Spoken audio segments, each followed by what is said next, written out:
ಅದೇ ರೀತಿಯಲ್ಲಿ ಗೃಹ ಸಚಿವರು ಬಂದು ಆ್ಯಂಟಿ ಕ್ರಿಮಿನಲ್ ವಿಂಗ್ ಅಂತ ಮಾಡಿದ್ದಾರೆ. ಮತ್ತು ಇಲ್ಲಿನ ಉಸ್ತುವಾರಿ ಸಚಿವರು ಕೂಡ ಅದೇ ದಿನೇಶ್ ಗುಂಡೂರಾವ್ ಬಂದು ಹೇಳಿ ಹೋಗಿದ್ದಾರೆ.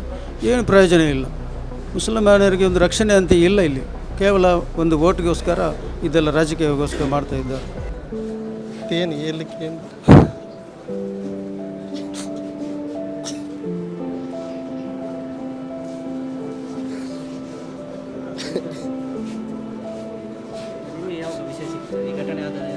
ಎಲ್ಲ ಊರಿನವ್ರಿಗೆ ಸಹ ಒಳ್ಳೆ ಹೆಲ್ಪ್ ಆಗ್ತಿದ್ದವ.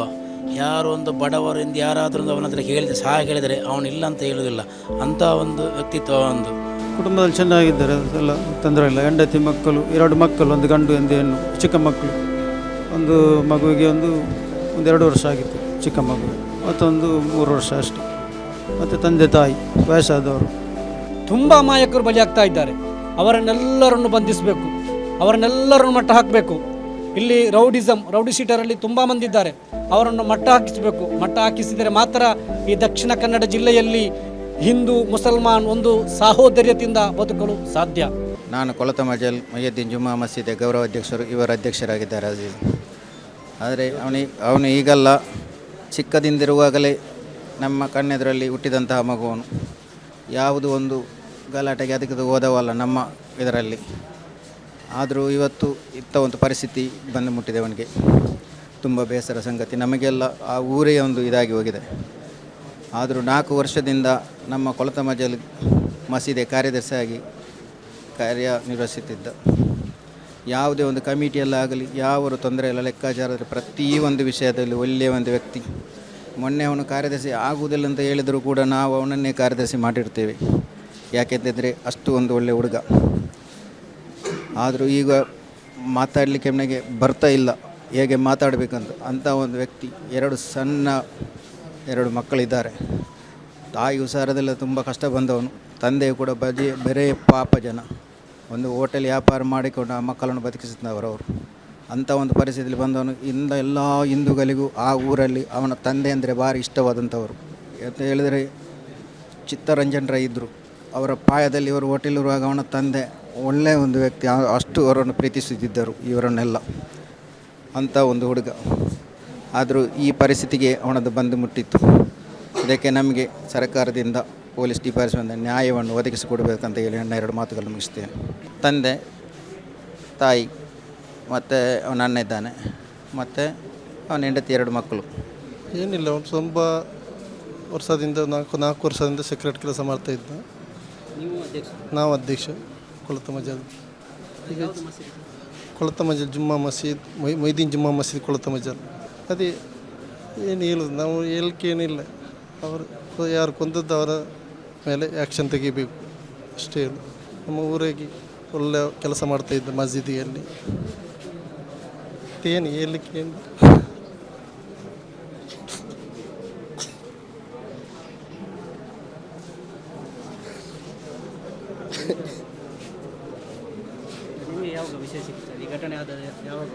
ನನಗೆ ಗೊತ್ತಿಲ್ಲ. ನಾನು 4 ಗಂಟೆಗೆ ಗೊತ್ತಾದ. ಆಮೇಲೆ ನಾನು ಅಲ್ಲಿ ಹೋದೆ. ಅದೆಲ್ಲ ಆಂಬುಲೆನ್ಸಲ್ಲಿ ಹಾಕಿ ಇಲ್ಲಿಗೆ ತಂದದ್ದು. 4 ಗಂಟೆಗೆ ಇದು ಮಧ್ಯಾಹ್ನ ಆಗಿದೆ ಅಂತ ಹೇಳಿದ್ದಾರೆ. ನನಗೆ ಸರಿ ಗೊತ್ತು. ನನಗೆ ಮತ್ತೆ ಫೋನ್ ಬಂದದ್ದು 4 ಗಂಟೆ. ಆಮೇಲೆ ಅಲ್ಲಿಂದ ನಾನು ಗುರುಪುರ ಕೈಕಂಬದಲ್ಲಿದ್ದೆ. ಅಲ್ಲಿಂದ ಹೋದಾಗ ಆಂಬುಲೆನ್ಸ್ ಬಂತು, ಅದರಲ್ಲಿ ತೆಗೆದುಕೊಂಡು ಇಲ್ಲಿಗೆ ಬಂದದ್ದು. ಇಲ್ಲ ಎಲ್ಲ ಹಿಂದೂ ಮುಸ್ಲಿಮರು ಎಲ್ಲರ ಹತ್ರ ಒಳ್ಳೆಯದಾಗಿತ್ತು. ಪಿಕಪ್ಪಲ್ಲಿ ಒಂದು ಕೆಲಸ ಮಾಡ್ತಾಯಿದ್ದ ಒಂದು ಹುಡುಗ. ಚಿಕ್ಕ ಮಕ್ಕಳುಂಟು 2. ಇಲ್ಲ ಏನಿಲ್ಲ. ಒಂದು ಕೇಸು ಬಂಟ್ವಾಳ ತಾಲೂಕಲ್ಲಿ ಒಂದು ಕೇಸ್ ಎಲ್ಲ ಏನಿಲ್ಲ. ಏನೂ ಇಲ್ಲ. ಅದಕ್ಕೇನಿಲ್ಲ. ಕೂಲಿ ಕೆಲಸ ಮಾಡುವ ಜನ, ಒಂದು ಡ್ರೈವರ್ ಪಿಕಪ್ಪಲ್ಲಿ ಅಷ್ಟೇ, ಬೇರೆ ಏನಿಲ್ಲ. ಒಂದು ಕೇಸು ಬಂಟ್ವಾಳ ತಾಲೂಕಲ್ಲಿ ಕೇಸು ಇಲ್ಲ. ದುಡಿದು ಮನೆಯಲ್ಲಿ ಬಂದು ಸಾಯಂಕಾಲ ಬಂದರೆ ಮತ್ತು ಮಸೀದಿಗೆ ಹೋಗಿ ಸ್ವಲ್ಪ ಮಸೀದಿಯಲ್ಲಿ ಕೆಲಸ ಮಾಡಿ ಬರೋದಷ್ಟೇ. ಬೆಳಿಗ್ಗೆ ಹೋದರೆ ಸಾಯಂಕಾಲ ಬರ್ತಾರೆ ಅಷ್ಟೇ. ಬೇರೇನು ಸಂಘ ಬರವಾರ ಹಾಗೇನಿಲ್ಲ. ನೀವು ಏನು ಬೇಡಿಕೆ ಇಡ್ತೀರಿ ಸರ್ಕಾರಕ್ಕೆ? ಏನಾದರೂ ಬೇಡಿಕೆ ಇಡ್ತೀರಿ? ಸರ್ಕಾರಕ್ಕೆ ಏನಿಲ್ಲ. ನಾವು ಯಾರು ಕೊಲೆ ಮಾಡಿದ್ದಾರೆ ಅವರನ್ನು ಹಿಡಿದು ಬಂಧಿಸಬೇಕು ಅಷ್ಟೇ. ಬೇರೆ ಏನು ಬೇಡಿಕೆ ಎಲ್ಲಿಲ್ಲ. ಅವರಿಗೆ ನ್ಯಾಯ ಕೊಡಬೇಕು. ನ್ಯಾಯ ಎಲ್ಲರಿಗೂ ಕೊಡಬೇಕು. ಮುಸ್ಲಿಂ ಸಮುದಾಯಕ್ಕೆ ಎಲ್ಲರಿಗೂ ನ್ಯಾಯ ಬೇಕು. ಹೀಗೆ ಆದರೆ ಎಲ್ಲಿ ಹೇಗೆ ಹೋಗೋದು, ಹೇಗೆ ಬರೋದು? ಬೆಳಿಗ್ಗೆ ಓದಿ ದುಡ್ಲಿಕ್ಕೆ ಹೋಗಿದ್ದಾರೆ, ಸಂಜೆ ಬರ್ತಾರೆ. ನಮ್ಮ ಬೀಚ್ ರೋಡಿಂದ 12 ಕಿಲೋಮೀಟ್ರ್ ಉಂಟು ಕೊಳತ ಮಜಲ್ ಅಂತ, ಅಲ್ಲಿ ಸೈಡ್ ಹೌದು, ಕುಲತ ಮಜಲ್ ಅಂತ. ಹೋಗುವ ರಸ್ತೆಯಲ್ಲಿ ಎಲ್ಲ ಗುಡ್ಡೆ ಇರೋದು, ಮನೆಯೂ ಇಲ್ಲ. ಹೇಗೆ ಹೋಗೋದು, ಹೇಗೆ ಬರೋದು? ಹೀಗೆ ಆದರೆ ಎಲ್ಲ ಹುಡುಗರು ಕೆಲಸದವರೇ ಇರೋದು, ಕೂಲಿ ಕೆಲಸದವರು. ಇದೊಂದು ಕುತಂತ್ರ ಮಾಡಿ ಕೊಲೆ ಮಾಡಿದ್ದಾರೆ. ಬಾಡಿಗೆ ಅಂತ ಏನು ಗೊತ್ತಿಲ್ಲಲ್ಲ, ನಮಗೆ ಗೊತ್ತಿಲ್ಲಲ್ಲ. ಗೊತ್ತಿದ್ದರೆ ಹೇಳ್ಬೇಕು. ಅಲ್ಲಿಗೆ ಯಾಕೆ ಹೋದದ್ದು, ಕೊಯ್ಯಿಗೆ ಮಣ್ಣು ತೆಗೆದುಕೊಂಡು ಹೋದದ, ಅಲ್ಲದ್ರೆ ಅವ್ರು ಗೊಬ್ಬರ ಲೋಡ್ ಮಾಡಿ ಹೋಗ್ತಾರೆ, ಹಾಗೆಲ್ಲ ಹೋಗ್ತಾರೆ. ಅವ್ರಿಗೆ ಹೊಟ್ಟೆ ತುಂಬಲಿಕ್ಕೆ ಅವರು ಬಾಡಿಗೆ ಮಾಡಬೇಕಲ್ಲ, ಹಾಗೆ ಹೋದದ್ದು. ಅದು ಕಾಂಬೋಡಿಯಲ್ಲಿ ಒಂದು ಸ್ಥಳ ಉಂಟು, ಅಲ್ಲಿಗೆ ಒಳಗೆ ಅದು ಅಲ್ಲಿನ ಮನೆ ಜಾಸ್ತಿ ಇಲ್ಲ, ಎಲ್ಲ ಗುಡ್ಡೆ ಇರೋದು. ಅಲ್ಲಿ ನೋಡುವಾಗ ಅಲ್ಲಿತ್ತು, ನಮ್ಮ ಈ ಮೈಯತ್ತು ಅಲ್ಲಿತ್ತು ನಾವು ಹೋಗಿ ನೋಡುವಾಗ. ಏನು ಇಲ್ಲಿ ದಫನ ಕಾರ್ಯ ಇದು ಅದೆಲ್ಲ ಪ್ರೊಸೀಜರ್ ಎಲ್ಲ ಹೇಗೆ ಇದು ಈಗ ಮಾಡ್ತಾ ಇದ್ದಾರಲ್ಲ, ಈಗ ನೋಡೋ ಏನೆಲ್ಲ ಆಗ್ತದೆ ಅಂತ. ನಾಳೆ ಬೆಳಿಗ್ಗೆ 4 ಗಂಟೆಯಿಂದ ಅಲ್ಲಲ್ಲ, ಪೋಸ್ಟ್ ಮಾಸ್ಟರ್ ಈಗ ಮಾಡ್ತಾರೆ. 4 ಗಂಟೆಗೆ ಇಲ್ಲಿಂದ ನಾವು ತಗೊಂಡು ಮಾಡಲಿಕ್ಕೆ ಬೆಳಿಗ್ಗೆ 6 ಗಂಟೆಗಿಂದ ಅಲ್ಲಿ ಕೊಳತ ಮಜಲಿಗೆ ತೆಗೆದುಕೊಂಡು ಹೋಗೋದು. ನನಗೆ ಅವನ ತಮ್ಮ ಅಂಥ ವಿಷಯ ಅಂತ ಗೊತ್ತಿಲ್ಲ.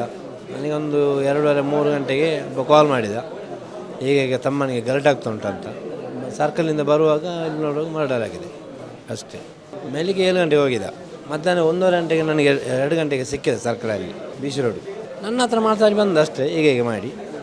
ಮತ್ತು ಇಲ್ಲಿ ಬರೋ 3 ಗಂಟೆ 3:15ಗೆ ಸಸಿಗೆರೆ ಅಣ್ಣನಿಗೆ ಕಾಲ್ ಮಾಡಿದ, ಅಲ್ಲಿ ಮನೆ ಹತ್ರ ಪೂಜಾರಿ. ಎಂತಂದರೆ ಇದು ನಿಮ್ಮ ಅಣ್ಣನಿಗೆ ಗಲಾಟೆ ಆಗಿದೆ ಅಂತ, ಎಂತ ನಿಂಗೆ ಗೊತ್ತುಂಟ ಅಂತ. ನನಗೆ ಗೊತ್ತಿಲ್ಲ ಅಂತ ಹೇಳಿದೆ. ನಾನು ಯಾರಿಗೆ ಒಂದು ಕಾಲ್ ಮಾಡಿದೆ, ಅದಲ್ಲಿ ಇದು ಮರ್ಡರ್ ಆಗಿದೆ ಅಂತ ಹೇಳಿದೆ. ನಾನು ಬೀಚ್ ರೋಡಿಂದ ಅಲ್ಲಿಗೆ ಬಂದೆ ಅಷ್ಟೇ. ಏನು ಕೆಲಸ ಮಾಡ್ತಾಯಿದ್ರು ಸರ್? ಪಿಕಪ್ ಅಲ್ಲಿ ಬಾಡಿಗೆ ಹೋಗುದಾ? ಹಾಂ, ಮನೇಲಿ ತೊಂದರೆ. ಅವನು ಎಲ್ಲರಿಗೆ ಬೇಕು, ನಾನು ಬೇಕು ಮತ್ತು ಅವನು ಬೇಕು, ಎಲ್ಲರಿಗೆ.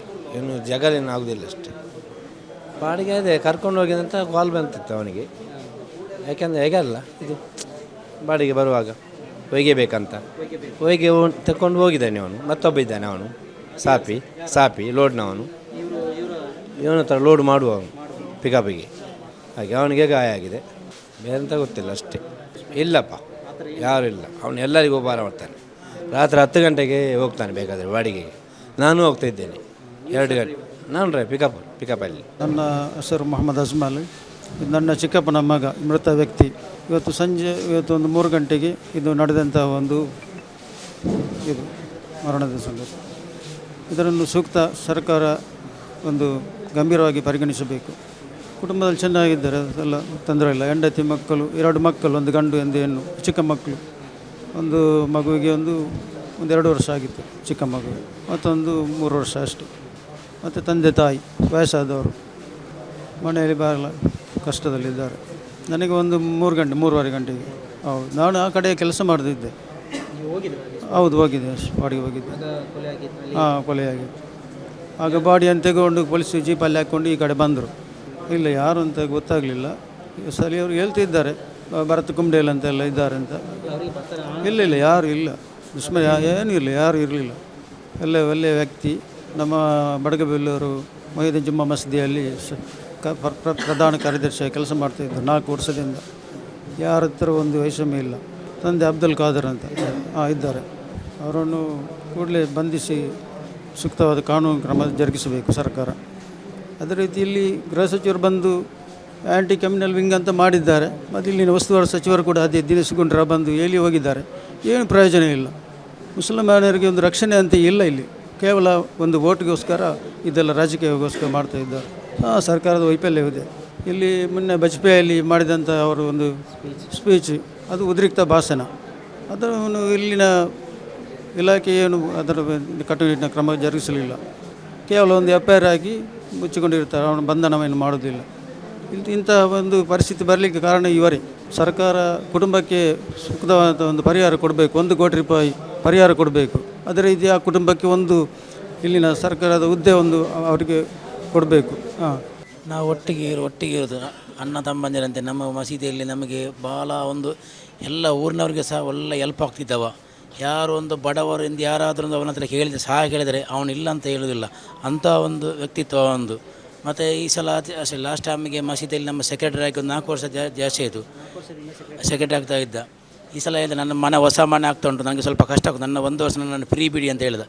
ಆದರೂ ಸಹ ಅವನನ್ನು ನಾವು ಬಿಡಲಿಲ್ಲ. ಯಾಕೆಂದರೆ ಅವನ ಮಸೀದಿಯಲ್ಲಿ ಅಷ್ಟು ಒಂದು ಪ್ರೀತಿ ಉಂಟು ಮಸೀದಿಯಲ್ಲಿ ಅವನಿಗೆ. ಮಸೀದಿ ಎಂದರೆ ಅಷ್ಟು ಒಂದು ಪ್ರೀತಿ. ಅವನ ಕೆಲಸ ಮುಗಿಸ್ಕೊಂಡು ಬಂದರೆ ಮನೆಗೆ ಬಂದರೆ ಮತ್ತೆ ಮನೆಯಲ್ಲೇ ಇತ್ತು. ಎಲ್ಲಾದರೂ ಸ್ವಲ್ಪ ಜಗಳ ಆದರೂ ಸಾವ ಬೇಗ ಬಂದು ಗಾಡಿ ನಿಲ್ಲಿಸಿ ಮನೆಯಲ್ಲಿ ಕೂರೋ ವ್ಯಕ್ತಿ, ಅಂತಹ ವ್ಯಕ್ತಿ ಅವ. ಇನ್ನೊಬ್ಬ ಬಗ್ಗೆ ಹೇಳ್ತಿದ್ದ, ನನಗೆ ಸಹ ಹೇಳ್ತಿದ್ದ, ಎಲ್ಲ ಹೋಗುವಾಗೆಲ್ಲ ಜಾಗ್ರತೆ ಮಾಡಬೇಕು, ನಾವು ಹಾಗೆ ಹೀಗೆ ಹೋಗುವಾಗೆಲ್ಲ ಜಾಗ್ರತೆ ಮಾಡಬೇಕು, ಗಲಾಟೆ ಆದರೆಲ್ಲ ನಾವು ಎದಕ್ಕೆಲ್ಲ ಎದುರು ಹೋಗಬಾರದು ಅಂತ. ಅಂಥ ಒಂದು ವ್ಯಕ್ತಿ ಅವ. ಊರಿನಲ್ಲಿ ಆಸೆ ಹಿಂದೂ ಮುಸ್ಲಿಮ್ ಹಿಂದೂಗಳು ಸಹ ಅವನ ಭಾಳ ಒಳ್ಳೆಯ ರೀತಿಯಲ್ಲಿದ್ದರು ಅವನೊಟ್ಟಿಗೆ. ಇದು ಏನಾಯ್ತಂತ ನಮಗೆ ಇದೇ ವಿಷಯ ಗೊತ್ತಿಲ್ಲ. ಇದು ಯಾರು ಕೊಲೆ ಮಾಡಿದರೆ ಅವರನ್ನು ತಕ್ಷಣ ಬಂಧಿಸಬೇಕು, ಅವ್ರಿಗೆ ಕಠಿಣ ಕ್ರಮ ನಮ್ಮೊಂದು ಆಗ್ರಹ ಅಷ್ಟೇ. ನಮ್ಮ ಒಂದು ಅಮಾಯಕ ಯುವಕ ಯಾವುದೇ ಒಂದು ಸಂಘಟನೆಯಲ್ಲಿ ಮಾತ್ರವಲ್ಲ, ಒಂದು ಪೊಲೀಸ್ ಸ್ಟೇಷನ್ನಲ್ಲಿ ಒಂದೇ ಒಂದು ಕಂಪ್ಲೇಂಟ್, ಒಂದೇ ಒಂದು ಕೇಸ್ ಸಮೇತ ಆ ಹುಡುಗರ ಹೆಸರಲ್ಲಿಲ್ಲ. ಆದ ಕಾರಣ ಇವತ್ತು ನಮ್ಗೆ ಮಾತ್ರ ಅಲ್ಲ, ಹಿಂದೂ ಬಾಂಧವರಿಗೂ ಕೂಡ ಈ ವಿಷಯದಲ್ಲಿ ತುಂಬ ಬೇಸರವಿದೆ. ಕಾರಣ ಯಾವತ್ತೂ ನಮ್ಮ ಸಂಘಟನೆಯಾಗಲಿ ನಮ್ಮ ಧರ್ಮವಾಗಲಿ ಕೊಂದವನ್ನು ಕೊಳ್ಳಿರಿ, ಯಾವುದೇ ಅಹಿತಕರ ಘಟನೆಗೆ ಪ್ರಚೋದನೆ ನೀಡುವಂತಹ ಧರ್ಮ ಇಸ್ಲಾಂ ಅಲ್ಲ. ಅದಕ್ಕೆ ಪ್ರಚೋದನೆ ನೀಡುವುದಿಲ್ಲ. ನಮಗೆ ನಮ್ಮ ಯುವಕರೊಂದಿಗೆ ಹೇಳಲಿಕ್ಕಿರುವುದು ಇಷ್ಟೇ, ಶಾಂತಿ ಇದು ಆಗಿದೆ ಇಸ್ಲಾಮಿನ ಮೂಲ ತತ್ವ. ಇದನ್ನು ಹಿಡ್ಕೊಂಡು ಹೋಗಬೇಕು. ಅದಲ್ಲದೆ ಕೊಂದವರನ್ನು ಕೊಲ್ಲುವುದು ಪರಿಹಾರವಲ್ಲ. ಈಗ ನಮ್ಗೆ ಗೊತ್ತಿರಬಹುದು, ಈ ನಮ್ಮಿಂದ ಹೋದಂತಹ ಒಂದು ಯುವಕ ಈಗ ಸ್ವಲ್ಪ ಮಾಧ್ಯಮದವರು ಹೇಳ್ತಾರೆ ರಿವೆಂಜ್ ಅಂತೇಳಿ, ಕೊಲಕ್ಕೆ ಕೊಲ ಅಂತೇಳಿ. ನಾನು ಹೇಳ್ತಿರುವುದು ಯಾವುದೇ ಒಂದು ಕೊಂದವನನ್ನು ಕೊಂದದಲ್ಲ, ಬದಲಾಗಿ ಒಂದು ಅಮಾಯಕ. ನಾನೀಗ ಆಗ ತಾನು ಹೇಳಿದಾಗೆ ಒಬ್ಬ ಹೆಂಡತಿ ಬೀಡಿ ಕಟ್ಟುತ್ತಾಳೆ, ಆ ಬೀಡಿಯ ಮಜೀರಿಗೆ ಬೇಕಾಗಿ, ಆ ಬೀಡಿಯ ಒಂದು ಬೋನಸ್ಗೆ ಬೇಕಾಗಿ ದಾರಿ ಹೋಕನನ್ನು ಕೊಂದು ರಿವೆಂಜ್ ಅಂತ ಹೇಳುವುದಿಲ್ಲ. ಯಾವುದೇ ಒಂದು ಬಡ ಪಾಯಿಯನ್ನು ಇಲ್ಲಿ ಕೊಂದದಕ್ಕೆ ಪ್ರತಿಕಾರ ಅಂತೇಳಿ ಹೇಳುವುದಿಲ್ಲ. ಇಲ್ಲಿ ಕೊಂದವರು ಯಾರು, ಅವರು ಜೈಲಲ್ಲಿದ್ದಾರೆ. ಇಲ್ಲಿ ಕೊಲೆ ಮಾಡಿಸುವವರಿದ್ದಾರೆ. ಅವರನ್ನು ಬಿಟ್ಟು ಈ ಬಡ ಪಾಯಿ ಹೆಂಡತಿ ಮಕ್ಕಳನ್ನು ಸಾಕುವ ಇಲ್ಲಿ ಬಡ ಹಿಂದೂಕಲಿರ್ಬೋದು, ಮುಸಲ್ಮಾನಿರ್ಬೋದು, ಕ್ರಿಸ್ತರಿರ್ಬೋದು, ಅವರನ್ನು ಕೊಂದು ಇಲ್ಲಿ ಪ್ರತಿಕಾರ ತೀರಿಸುವುದು ಅದು ಯಾವ ಧರ್ಮವೂ ಕಲಿಸುವುದಿಲ್ಲ, ಯಾವ ಧರ್ಮವೂ ಕಲಿಸುವುದಿಲ್ಲ. ನಾ ಹೇಳ್ಕಿರುವುದಿಷ್ಟೇ, ಇಲ್ಲಿ ಕೊಲೆ ಮಾಡಿಸುವವರಿಂದ ಬದಲು ಕೊಲೆಗೆ ಸ್ಕೆಚ್ ಹಾಕುವವರನ್ನು ಬಂಧಿಸಬೇಕು. ನಮ್ಮ ಸಂಘಟನೆ ಎಲ್ಲ ಹೇಳುವುದದೇ. ಇಲ್ಲಿ ತುಂಬ ಅಮಾಯಕರು ಬಲಿಯಾಗ್ತಾ ಇದ್ದಾರೆ, ತುಂಬ ಅಮಾಯಕರು ಬಲಿಯಾಗ್ತಾ ಇದ್ದಾರೆ. ಅವರನ್ನೆಲ್ಲರನ್ನು ಬಂಧಿಸಬೇಕು, ಅವರನ್ನೆಲ್ಲರನ್ನು ಮಟ್ಟ ಹಾಕಬೇಕು. ಇಲ್ಲಿ ರೌಡಿ ಶೀಟರಲ್ಲಿ ತುಂಬ ಮಂದಿ ಇದ್ದಾರೆ, ಅವರನ್ನು ಮಟ್ಟ ಹಾಕಿಸಬೇಕು. ಮಟ್ಟ ಹಾಕಿಸಿದರೆ ಮಾತ್ರ ಈ ದಕ್ಷಿಣ ಕನ್ನಡ ಜಿಲ್ಲೆಯಲ್ಲಿ ಹಿಂದೂ ಮುಸಲ್ಮಾನ್ ಒಂದು ಸಾಹೋದರ್ಯತೆಯಿಂದ ಬದುಕಲು ಸಾಧ್ಯ. ಇವತ್ತು ಮಧ್ಯಾಹ್ನ ಬಂಟ್ವಾಳ ತಾಲೂಕಿನ ಕೊಳ್ತಮಜ್ಜಲು ಅಂತ ಹೇಳುವಂತಹ ಒಂದು ಗ್ರಾಮೀಣ ಪ್ರದೇಶದಲ್ಲಿ ರಹಿಮಾನ್ ಎಂಬಂತಹ ಅವರನ್ನು ಇಮ್ತಿಯಾಜ್ ಅಂತ ಕರೆಯುವಂಥದ್ದು, ಆ ವ್ಯಕ್ತಿ ಒಬ್ಬ ಅಮಾಯಕ ವಾಹನ ಚಾಲಕ, ಒಂದು ಗೂಡ್ಸ್ ವಾಹನದ ಚಾಲಕರಾಗಿದ್ದರು. ಮರಳು ಸಾಗಿಸುವಂತಹ ಬಾಡಿಗೆಗೆ ಮರಳು ಸಾಗಿಸಿ ಆ ವಾಹನದಲ್ಲಿ ಅಥವಾ ಬೇರೆ ಗೂಡ್ಸ್ ಸಾಮಗ್ರಿಗಳನ್ನು ಸಾಗಿಸಿ ಬಾಡಿಗೆ ಮಾಡ್ತಾ ಇದ್ದಂತಹ, ಯಾವುದೇ ಸಂಘಟನೆಗಳಲ್ಲಿ ಯಾವುದೇ ರಾಜಕೀಯ ಪಕ್ಷದಲ್ಲಿ ಎಲ್ಲಿಯೂ ಕೂಡ ಗುರುತಿಸಿಕೊಳ್ಳದಂತಹ ಒಬ್ಬ ಅಮಾಯಕ ಶ್ರಮಜೀವಿ ವ್ಯಕ್ತಿ. ಆತನನ್ನು ಇವತ್ತು ಸಂಘ ಪರಿವಾರದ ಗೂಂಡಾಗಳು 10-15 ಮಂದಿಯ ತಂಡವನ್ನು ಕಟ್ಟಿಕೊಂಡು ಅಲ್ಲಿ ಮರಳು ಯಾರಿಗೋ ಕೊಡಲಿಕ್ಕೆ ಬೇಕಾಗಿ ಆ ಮರಳನ್ನು ಇಳಿಸಿ ಅದರ ದುಡ್ಡನ್ನು ತೆಗೀಲಿಕ್ಕೆ ಹೋಗುವಂಥ ಸಂದರ್ಭದಲ್ಲಿ ಹಿಂಬದಿಯಿಂದ ಬಂದು ತಳುವಾರು ದಾಳಿ ಮಾಡಿ ಅವರನ್ನು ಹತ್ಯೆ ಮಾಡಿದ್ದಾರೆ. ದಕ್ಷಿಣ ಕನ್ನಡ ಜಿಲ್ಲೆಯಲ್ಲಿ ಒಂದೊಂದು ಕೊಲೆಗಳಾಗುವಾಗಲೂ ಕೂಡ ಇಲ್ಲಿ ಹೋಮ್ ಮಿನಿಸ್ಟರ್ ಅಥವಾ ಸಂಬಂಧಪಟ್ಟಂಥ ಅಧಿಕಾರಿಗಳು ಬಂದು ಇಲ್ಲಿ ಆ್ಯಂಟಿ ಕಮ್ಯುನಲ್ ವಿಂಗ್ ಮಾಡ್ತೇವೆ, ಆ್ಯಂಟಿ ಕಮ್ಯುನಲ್ ಫೋರ್ಸ್ ಮಾಡ್ತೇವೆ, ಅಥವಾ ಆ್ಯಂಟಿ ಕಮ್ಯುನಲ್ ಏನೋ ಮತ್ತೊಂದು ಮಾಡ್ತೇವೆ, ತಂಡ ಮಾಡ್ತೇವೆ, ಇವರನ್ನೆಲ್ಲ ಶಿಕ್ಷೆಗೆ ಗುರಿಪಡಿಸ್ತೇವೆ ಅಂತ ಹೇಳಿಕೆ ಕೊಟ್ಟು ಹೋಗ್ತಾರೆ. ನಂತರ ಅವರು ಇಲ್ಲಿ ಕಾಣಬೇಕು ಅಂತಾದರೆ ಇನ್ನೊಂದು ಹೆಣ ಬೀಳಬೇಕು. ಯಾವಾಗ ಈ ಫೋರ್ಸ್ ಆಗ್ತದೆ? ಯಾಕೆ ಇವರನ್ನು ಬಂಧನ ಮಾಡಲಿಕ್ಕೆ ನಮ್ಮ ಸರ್ಕಾರದಿಂದ ಸಾಧ್ಯವಾಗ್ತಾ ಇಲ್ಲ? IG ಮತ್ತು SP ಅವರು, ಅದೇ ರೀತಿ ಕಮಿಷನರ್ ಅವರು, ಉನ್ನತ ಅಧಿಕಾರಿಗಳ ಹತ್ರ ಮಾತನಾಡಿದ್ದೇವೆ. ಅವರು ಯಾವ ರೀತಿ ಎಲ್ಲ ಸಂದರ್ಭಗಳಲ್ಲಿ ಹೇಳ್ತಾರೆ ಅದೇ ರೀತಿ ಈ ಸಂದರ್ಭದಲ್ಲಿ ಕೂಡ ಹೇಳಿದ್ದಾರೆ. ಆರೋಪಿಗಳು ಎಷ್ಟೇ ಬಲಿಷ್ಠರಾದರೂ ಅವರನ್ನು ಬಂಧನ ಮಾಡ್ತೇವೆ ಅಂತ ಹೇಳುವಂಥ ಭರವಸೆಯನ್ನು ಕೊಟ್ಟಿದ್ದಾರೆ. ಆದರೆ ಇಲ್ಲಿ ಎಷ್ಟು ಪ್ರಾಕ್ಟಿಕಲ್ ಆಗ್ತದೆ ಅಂತ ಹೇಳುವಂಥದ್ದು ನಂತರದ ದಿವಸಗಳಲ್ಲಿ ನಮಗೆ ನೋಡಲಿಕ್ಕೆ ಸಾಧ್ಯವಾಗ್ಬೋದು.